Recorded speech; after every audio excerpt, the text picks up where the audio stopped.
Hello दोस्तों, हम लोग कर रहे हैं कक्षा 5 की कार्य पुस्तिका जो कि गणित विषय से है। उसका छठा चैप्टर मुद्रा और बैंकिंग। अभी हम लोग कार्यपत्रक 57 को हल करने जा रहे हैं। तो आइए हम लोग पहला प्रश्न इसका हल करें। तो पहला प्रश्न है, एक दुकानदार नए साल के अवसर पर प्रत्येक कमीज पर 125 रुपए की छूट दे रहा है। आपके दादाजी ने आपके लिए 500 रुपए की 3 कमीजें खरीदी। आपके दादाजी ने दुकानदार को कितने रुपए दिए? तो देखिए, सबसे पहले लिखेंगे कमीज की कीमत।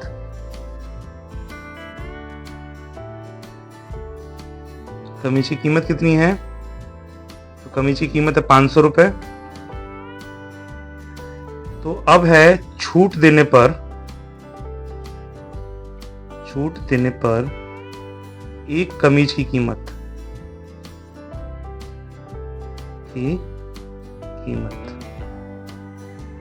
क्या हो जाएगा? 500 रुपए की कमीज थी, 125 रुपए हमको यहाँ पे छूट मिला, तो कितना बचा? 375 रुपए। यानी छूट देने पर एक कमीज की कीमत हुई 375 रुपए।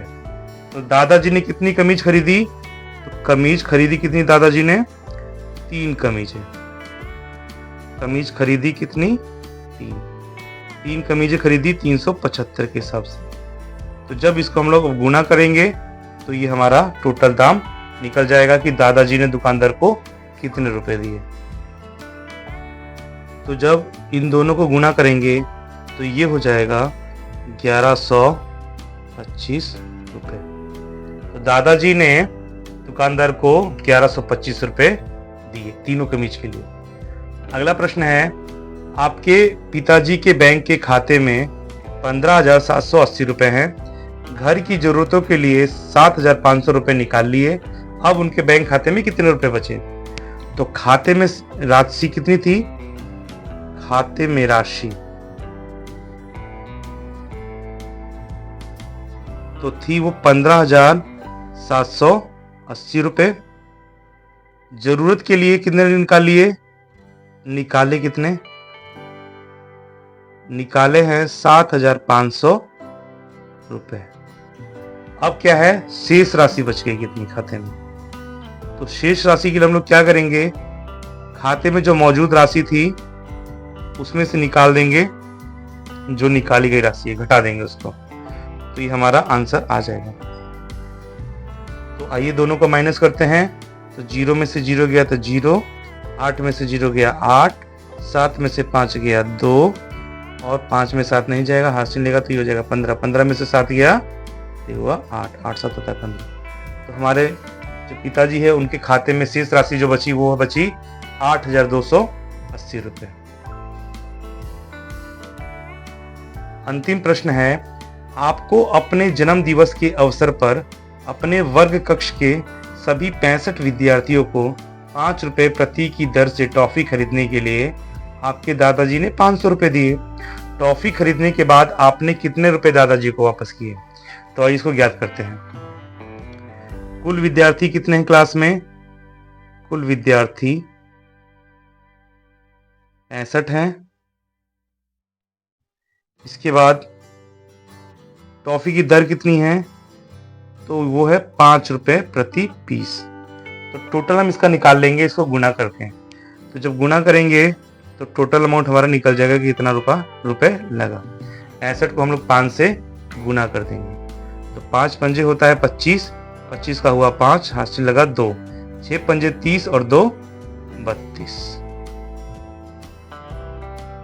तो टॉफी खरीदने में जो खर्चा हुआ वो हुआ 325 रुपए। दादाजी ने दिए कितने रुपए?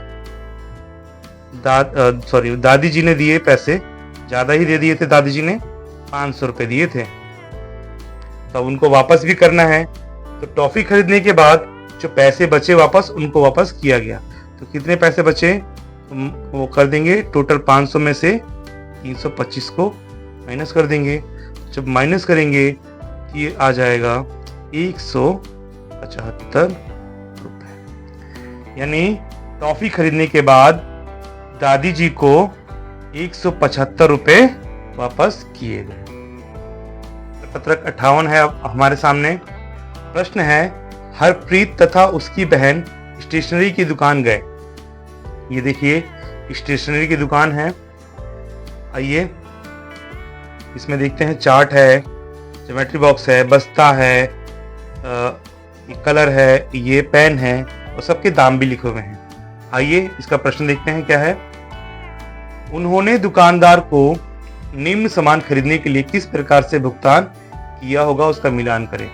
तो देखिए इसमें दिया है 5 रुपए के 7 नोट, 1 रुपए के 10 सिक्के, 50 रुपए के 1 नोट, 10 रुपए के 7 सिक्के, 20 रुपए के 10 नोट और इधर सामान का लिस्ट दिया हुआ है कि क्या क्या सामान खरीदा। ये सारा सामान हमको ये जो दुकान है ऊपर दुकान दिख रही है, इस दुकान में ये सब देखने को मिल जाएगा।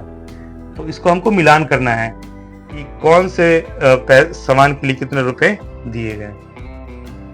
तो इसको ज्ञात करने के लिए सबसे पहले हमको क्या करना है, ये जितने भी सिक्के और रुपए हैं इनको हमको कन्वर्ट करना है टोटल अमाउंट में, यानी कुल रुपए में।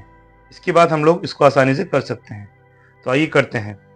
5 रुपए के 7 नोट, 5 रुपए के 7 नोट यानी 7 को 5 से जब गुना करेंगे ये हो जाएगा 35 रुपए। टोटल 35 रुपए हो गया 7 रुपए के 5 रुपए के 7 नोट। इसके बाद है 1 रुपए के 10 सिक्के, यानी 1 रुपए के 10 सिक्के अर्थात 10 रुपए। इसके बाद है 50 रुपए का 1 नोट, यानी 50 गुना 1 बराबर 50 रुपए। इसके बाद है 10 रुपए के 7 सिक्के, यानी 10 गुना 7 बराबर 70 रुपए, टोटल 70 रुपए। और 20 रुपए के 10 नोट, यानी 20 गुना 10 बराबर 200 रुपए।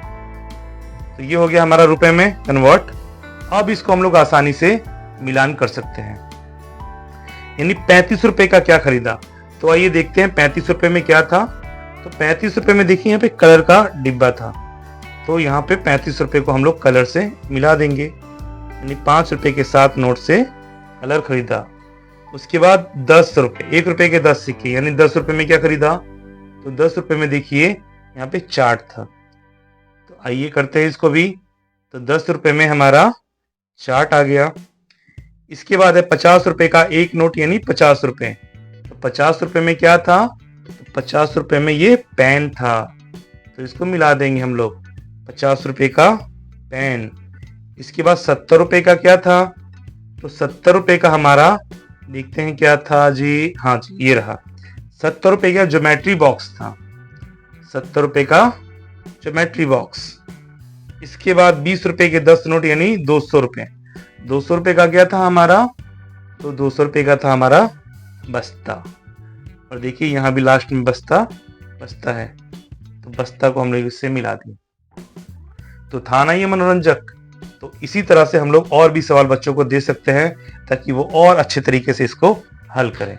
और इसी के साथ हमारा कार्यपत्रक 58 भी कंप्लीट होता है। कार्यपत्रक 59 है। यहाँ पे देखिए एक मेला लगा हुआ है। मेले में ये सारे सामान बिकते हैं जिनकी ये सामने कीमत दी हुई है। इसी के ऊपर प्रश्न है, आइए प्रश्न को देखते हैं। प्रश्न है, ऊपर दी गई तालिका को देखकर निम्नलिखित प्रश्नों के उत्तर दीजिए। तो सबसे पहला की प्रश्न है, मिठाई की कीमत जलेबी से कितनी ज़्यादा है। मिठाई की कीमत जलेबी से कितनी ज़्यादा है। तो यहाँ पे देखिए मिठाई की कीमत है 340 रुपये, 340 रुपये है। और जलेबी की कीमत कितनी है, तो जलेबी की कीमत है 150 रुपये। तो हम लोग क्या करेंगे, 150 रुपये।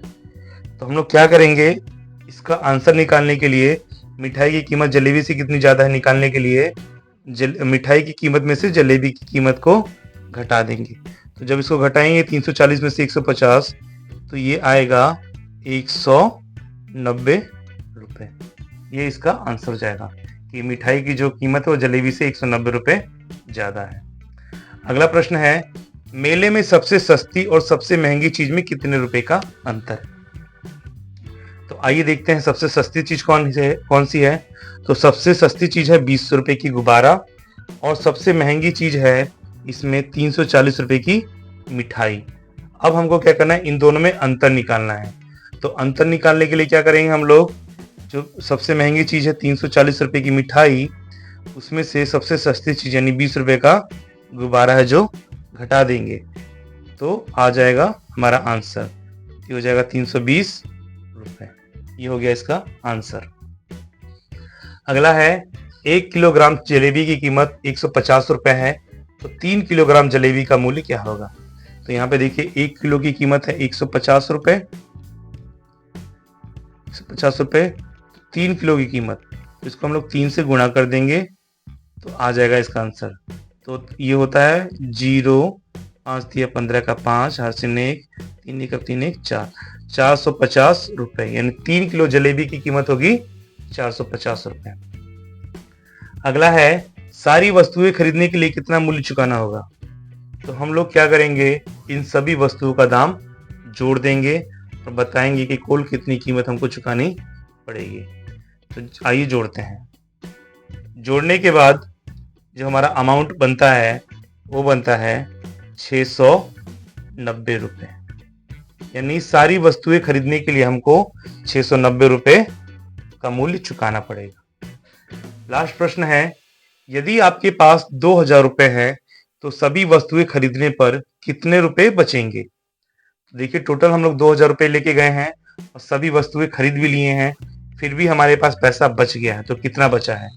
तो देखिए इसके लिए हम लोग क्या करेंगे, टोटल अपना पैसा लिख देंगे कि कितना ले गए हैं, उसके बाद टोटल जो अमाउंट है टोटल सामान का वो लिख देंगे और इसको इसमें से घटा लेंगे टोटल में से।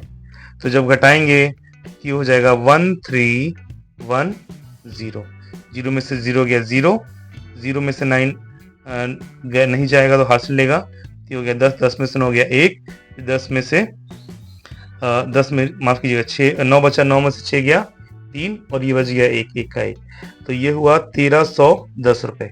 यानी सभी चीज जब हम लोग खरीद भी लेते हैं तभी भी हमारे पास 1310 रुपए बच जाएंगे। और इसी के साथ ही कार्यपत्रक 59 भी हमारा कंप्लीट होता है। कार्यपत्रक 60, इसका प्रश्न है, रानी, राहुल और उसके दोस्त एक ढाबे पर गए और उन्होंने नीचे लिखी चीजें ऑर्डर की। देखिए ऑर्डर किया उन्होंने, रानी ने 2 प्लेट चावल, 3 प्लेट सब्जी, 2 प्लेट दाल और 8 रोटी। राहुल ने क्या किया, 3 प्लेट चावल, 4 प्लेट सब्जी, 2 प्लेट दाल, 1 कटोरी खीर और 12 रोटी। और इसका देखिए रेट क्या क्या था, 1 प्लेट चावल की कीमत 40 रुपए, 1 प्लेट सब्जी की कीमत 35 रुपए, 1 प्लेट दाल की कीमत 45 रुपए, 1 रोटी की कीमत 12 रुपए और 1 कटोरी खीर की कीमत 60 रुपए। तो इसका प्रश्न देखते हैं। प्रश्न है, रानी और राहुल को बिल तैयार करने में मदद कीजिए। तो देखिए इन्होंने खाना तो खा लिया, अब इनका बिल जोड़ने की बारी आई।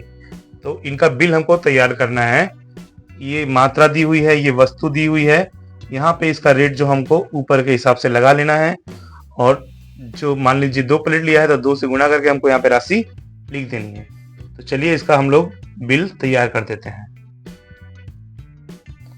तो देखिए दोस्तों यहाँ पे बिल तैयार हो चुका है। चावल की 2 प्लेट 40 रुपए के हिसाब से तो 40 दूनी 80, 3 प्लेट सब्जी 35 रुपए के हिसाब से तो 35 गुणे 3 बराबर 105 रुपए। इसके बाद 45 गुणे 2 रुपए दाल, 2 प्लेट 45 रुपए के हिसाब से तो 90 रुपए की दाल हो गई। 8 रोटी 12 रुपए के हिसाब से तो 12 8 96 रुपए की रोटी हो गई और 2 कटोरी खीर यानी 120 रुपए की, 60 दूनी 120 रुपए की खीर। तो टोटल इनका जो अमाउंट आया है बिल का वो आया है 491 रुपए। उसी तरह से राहुल का बिल है, चावल 3 प्लेट है तो 40 के हिसाब से 4 तिया 12 120 रुपए, 35 के हिसाब से 4 प्लेट सब्जी तो 140 रुपए, 45 के हिसाब से 2 प्लेट दाल तो 90 रुपए, 12 के हिसाब से 12 रुपए प्रति रोटी, 12 रोटी है तो 12 को जब 12 से गुना करेंगे तो 144 रुपए और 1 कटोरी खीर, टोटल 60 रुपए। तो जब इसका टोटल बिल करेंगे राहुल का तो ये बनता है 554 रुपए। तो ऐसे ही हम लोग और भी जब किसी तरह का बिल तैयार करेंगे तो ऐसे हम लोग इसको तैयार कर सकते हैं। तो इसी के साथ कार्यपत्रक 60 भी हमारा कंप्लीट होता है। इसी के साथ समस्त प्रश्न हमारे हल होते हैं। आशा है आप लोगों को ये जितने भी प्रश्न हम लोगों ने करे हैं यहाँ पे आपको अच्छी तरह से समझ में आ गया होगा। ऐसे ही और भी ज्ञानवर्धक वीडियो को देखने के लिए आपके अपने चैनल ज्ञान विद जेएमडी को अधिक से अधिक शेयर कीजिए, लाइक कीजिए और अभी तक सब्सक्राइब नहीं किए हैं तो सब्सक्राइब जरूर कीजिए। तब तक के लिए धन्यवाद।